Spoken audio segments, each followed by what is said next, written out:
Valanchery Vendallur VPAUP സ്കൂളിൽ junior Red Cross scarfing ceremony സംഘടിപ്പിച്ചു. ഇരുമ്പിളിയം പഞ്ചായത്ത് അധ്യക്ഷൻ PT ഷഹനാസ് പരിപാടി ഉദ്ഘാടനം ചെയ്തു. ഇരുമ്പിളിയം പഞ്ചായത്ത് പ്രസിഡന്റ് PT ഷഹനാസ് പരിപാടി ഉദ്ഘാടനം ചെയ്തു.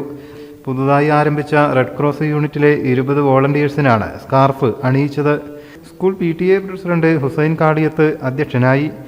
Ward member Shafeeda Baby, headmistress K Premakumari, MTA അധ്യക്ഷ Jaseela, staff secretary Sreeja, senior assistant Jalaja, PTA അംഗങ്ങളായ K ചന്ദ്രൻ, അൻവർ സാദത്ത് തുടങ്ങിയവർ സംബന്ധിച്ചു. JRC കോർഡിനേറ്റർമാരായ മുഹമ്മദ് മുസ്തഫ, K നജിയ തുടങ്ങിയവർ നേതൃത്വം നൽകി. പ്രശസ്ത വീൽചെയർ മോട്ടിവേറ്റർ ശ്രീഗണേഷ് കൈലാസിന്റെ മോട്ടിവേഷൻ ക്ലാസും നടന്നു. News bureau, Valanchery. പുത്തനത്താണിയുടെ സ്വന്തം കനകമകൽ ജ്വല്ലറി ഇനി മുതൽ കനക ഗോൾഡൻ ഡയമണ്ട്സ്. കനക ഗോൾഡൻ ഡയമണ്ട്സ്, പുത്തനത്താണി. മാറുന്ന ലോകം, മാറ്റത്തിനൊപ്പം.